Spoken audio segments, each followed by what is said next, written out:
Résumé de la boîte à merveilles. Chapitre 1. Le roman commence avec Sidi Mohammed, un enfant solitaire qui raconte sa propre histoire. Il se décrit comme un enfant rêveur et différent des autres.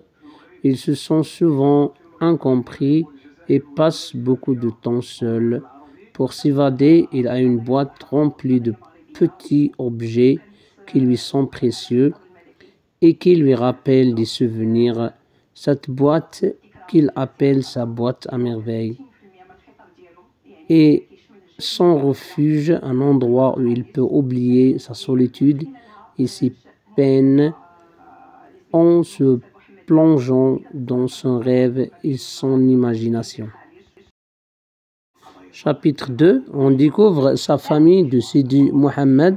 Son père Moulay Larbi est un artisan qui fabrique et vend des ceintures en soie. C'est un homme modeste, calme et pieux qui travaille dur pour subvenir aux besoins de sa famille. Sa mère, Lala Zubida, est attentionnée mais parfois stricte vers lui car il veut qu'il soit bien éduqué et obéissant. Lala Zubida est aussi inquiète pour le bien-être de la famille et est très attachée à son fils qu'elle protège beaucoup. Le quotidien de cette famille modeste est fait de moments simples mais pleins d'affection. Chapitre 3.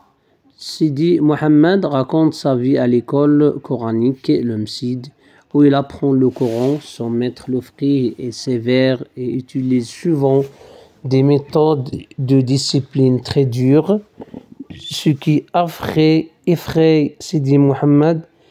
Il se sent seul dans cette école car il n'est pas ainsi fort ni aussi extraverti que les autres enfants. Cette situation lui fait ressentir encore plus son isolement, mais il continue à venir au Msid car il sait que c'est important pour ses parents. Chapitre 4. Lala Zubida, la mère de Sidi Mohammed, a une amie proche nommée Rahma, une femme du quartier avec qui il passe beaucoup de temps. Rahma est une gentille et compatissante et les deux femmes s'entraident et se soutiennent dans les moments difficiles. Ils partagent leurs soucis et se réconfortent. Rahma est une fille, Zineb qui est proche de Sidi Mohammed. Ce lien entre les deux femmes et leurs enfants renforce l'entraide et l'amitié dans le quartier et apporte un peu de bonheur et de réconfort dans la vie de Sidi Mohammed. Chapitre 5. Dans ce chapitre, Sidi Mohammed décrit la vie animée de son quartier. Les voisins se réunissent souvent et discutent et partagent les nouvelles. Lala Zubida passe beaucoup de temps avec les autres femmes du quartier, partageant des histoires et des rumeurs. Ces moments de rassemblement sont importants dans leur vie car ils leur permettent à se soutenir et de se divertir. Sidi Mohammed, curieux, écoute souvent ces conversations et se laisse emporter par les histoires des adultes, ce qui stimule son imagination. Chapitre 6. La situation économique de la famille devient difficile. Moulay Larbi peine à vendre ses produits car la demande est faible et les clients se sont rares. Cette situation inquiète beaucoup Lala Zubida qui commence à se demander comment ils vont s'en sortir. Cette période difficile marque Sidi Mohammed qui sent l'annexité de ses parents. Il comprend que sa famille ne vit pas dans l'opulence, mais il admire la force de sa mère qui essaye de rester optimiste malgré tout. Un événement important survient dans le quartier. Le père de Rahma, la voisine, annonce qu'il va se remarier. Cette nouvelle choque Lala Zubida et les autres femmes du quartier car cela est mal perçu socialement. Cette situation crée des tensions et des ragots. Les voisins s'inquiètent pour Rahma et sa fille Zainab qui pourraient subir des conséquences de ce mariage, car l'arrivée d'une nouvelle épouse pourrait chambouler l'équilibre de la famille. Chapitre 8. Le quartier est de nouveau secoué lorsqu'une voisine, Laïcha, se remarie avec un homme plus jeune. Cet événement est source de commérage et de critiques car il est inhabituel pour une femme de se remarier avec un homme plus jeune dans leur société. La Zubida est choquée et commente l'affaire avec ses amis. Sidi Mohammed, intrigué, écoute attentivement ces discussions. Cela lui permet de comprendre davantage les relations complexes entre les adultes et les normes sociales qui les régissent. Chapitre 9.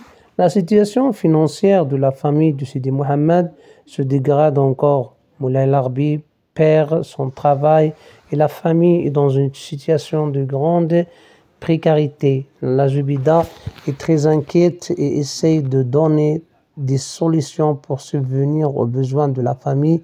Sidi Mohammed ressent le stress et l'angoisse de sa mère, ce qui le rend triste et anxieux lui aussi. Il s'échappe dans son imagination pour oublier ses difficultés. Chapitre 10. Pour trouver du travail, Moulay Larbi est obligé de quitter sa famille et de partir ailleurs. Avant de partir, il confie son fils à Dieu, montrant l'importance de la foi et de la résilience dans les moments difficiles. Cette séparation est un moment douloureux pour Sidi Mohammed qui ressent l'absence de son père comme une perte. La Zubida essaye de le rassurer et de lui donner du courage, bien qu'elle soit elle-même profondément affectée par cette séparation. Chapitre 11. Pendant l'absence de son père, Sidi Mohammed devient plus proche de sa mère. La Zubida fait tout son possible pour prendre soin de lui et lui cacher ses propres inquiétudes.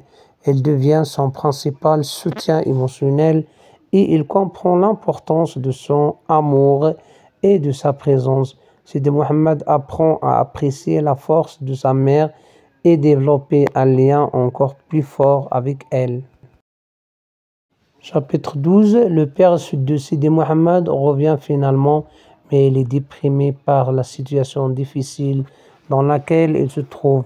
Bien que la famille soit réunie, les tensions demeurent à cause des difficultés financières et de désespoir de Moulay Larbi. Sidi Mohammed est heureux de retrouver son père, mais il est aussi triste de le voir si abattu. La famille essaie malgré tout de garder espoir.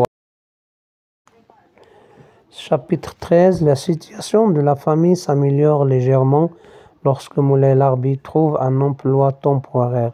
Cette nouvelle redonne un peu d'espoir à tout le monde. Bien que l'avenir reste incertain, Sidi Mohammed, à travers toutes ces épreuves, comprend progressivement les réalités de la vie et développe une certaine maturité.